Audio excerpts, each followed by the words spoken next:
welcome back to the channel. So today we're talking about something a little bit different, a subject I found very interesting when I did a little bit of research into it, and it's something that they call sleep chronotypes. So to just introduce the subject a little bit, you may have heard people talk about the terms, oh, he's a real night owl, or she's a real early bird, and generally people have a sort of tendency to function better on a morning, or some people are terrible in the morning and they come alive at night and they can stay up late and they function well. If you're like me, you function well on the morning, but by 10 o'clock, I'm out for the count. So yeah, there actually is some science behind it. And it basically is called a sleep chronotype. And there's a psychologist and a sleep specialist called Dr. Michael Breus. I'm probably butchering his name. I'll call it Michael Breus. He's a psychologist and a sleep specialist. And he did a lot of research into this and actually created what they call the sleep chronotypes. And he classified them into 4. So we generally know, like I said, about the night owl and the early bird. But instead of using birds, he classified them into 4 mammals.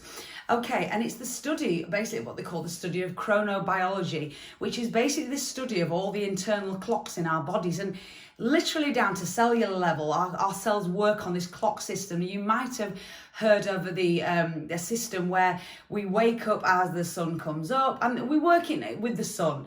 As the sun comes up, we tend to wake up, and then as the sun goes down, we tend to be ready to go to bed. So that's called the basic circadian rhythm. We'll have all have heard of that, and we work with that in general. But within that, there is people who are better early and some people are better late. Unfortunately, things like this are totally thrown out if you're a person who works shifts, because if you work night shifts, you're being pushed to work against your circadian rhythm and against these chronotypes. So that it's not particularly healthy, but for the world to run, I guess we have to have those people who work nights. So thank you to those people. We know it's not good for you, but it has to be done. Anyway, back to Michael Breus's research. He classified it into 4 different mammals. So the mammals are, we've got the dolphin, we've got the lion, we've got the bear, and we've got the wolf. So there's 4 different chronotypes. And what I'm going to do today is just talk you through the 4 and see whether you can identify which one you might be. And also, actually, there's a place, and let me just tell you, because there's a place online, I'll put it on the screen now, but online there is a website and it's called thepowerofwhenquiz.com. So if you go on there, and I'll put it on the screen and I'll also put it in the description, so thepowerofwhenquiz.com, and on there you can take a quiz that will then tell you which chronotype you're more likely to be. But yeah, what I'm going to do today is go through all 4 and let's see if you recognise yourself as being one of those 4. So let's get into them now. Okay, so the first group, these are the wolves. First group, these are you sort of night owls out there. So the wolves make up about 15% of the population, and you're the people who feel most alert at night, the night owl type people. Generally sort of criticised for staying up later than they should do, but you tend to be more productive in the later afternoon and the evening. So that's when you're most energetic. So the sleep experts therefore say that you should be setting your morning alarm for around about 7 o'clock and snoozing it for about 30 minutes. I know, can you believe it? Someone's giving you permission to snooze your alarm. So set for about 7 a.m, snooze your alarm for around 30 minutes and try and be in bed by about midnight. So you're the wolves, 15% of the population, and you're those night owl people. So let's move on to the next one. Okay, next group is the lions. And again, the lions, they make up about 15% of the total. So the lions are the new early birds.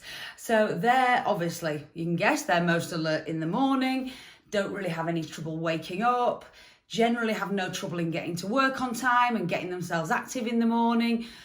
But, however, you as a lion will experience that sort of afternoon slump in energy levels. So you're really alert in the morning, most productive in the morning. So take advantage of that and try and plan your work so you're getting most of your work done in the morning, because in the afternoon you're going to start to slump a little bit. And by the evening, you probably feel completely drained.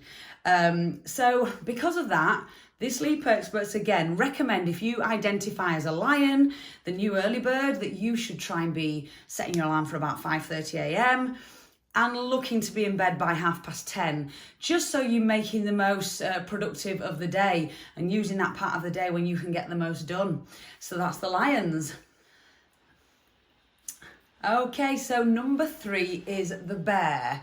So the bear makes up 50% of the total. So this is the majority of us fall into this category. And no, it doesn't mean to say if you're the bear, you can just hibernate. What it means is bears are diurnal. So what that means is awake during the day and sleep at night. So it's pretty basic. So a bear will need about 8 hours of solid sleep. So you tend to find the bears are more productive in the morning, but still experiencing this sort of mid-afternoon slump that we all sort of recognise. And sleep experts again would recommend, if you come under the bear category, you're getting to bed for around 11 p.m.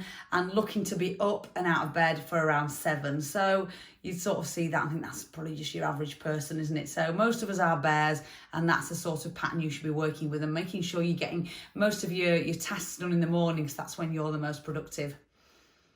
Okay, so last and final mammal is the dolphin. Now, the dolphin actually only makes up 10% of the population, thank goodness, because would you believe the dolphin actually only sleeps with half of its brain? That's amazing, that, isn't it? But that's why it relates to this group of people, because these are the people that tend to consider themselves an insomniac. It's often self-diagnosed, but they just don't sleep well at all. Tend to be very anxious around bedtime, can't switch the brain off, brain's constantly ticking over and they just cannot switch off. So for that reason, the dolphins tend not to get a full decent night's sleep. Then therefore in the morning they tend to wake up tired and just feel really groggy in the morning. So for that reason, with the dolphins, they tend to be most productive around mid-morning when they've sort of like come round a bit. So what they say for the dolphins is, in terms of sleep experts dictating when to go to bed and when to get up, they tend to say with the dolphins, get up at around 6 a.m. and go to bed about midnight. So if you look at that, you think that's not a lot of sleep. But with the dolphins, because they do find it hard to switch off, it's probably worth keeping yourself awake longer till you're actually tired and you can sleep better. Because it's all very well getting to bed and trying to force yourself into bed for 8 hours, but if you're just tossing and turning and can't sleep, that's the reason. So going to bed slightly later and getting up at 6 a.m. to make sure then the night comes again, you're tired and you can hopefully get the full night's rest you deserve. So, because as we know, 6 hours of decent sleep is a lot better than 9 hours of tossing and turning and getting frustrated. So yeah, they're all the sleep chronotypes. It's really interesting. Hopefully you can work out which category you fall into.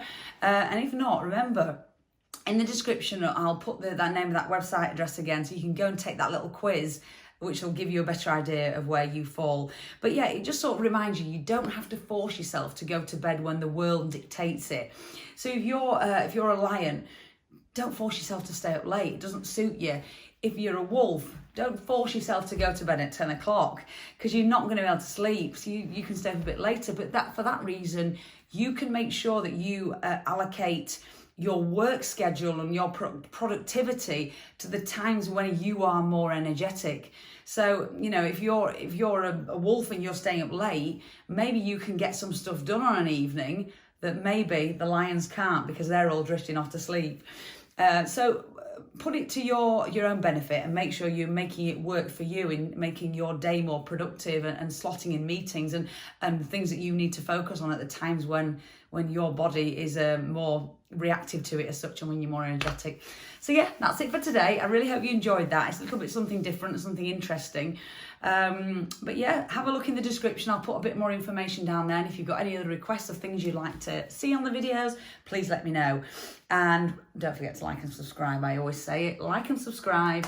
And any comments, any questions, I'd love to hear from you. And I'll see you in the next one. Thank you very much, guys. See you later.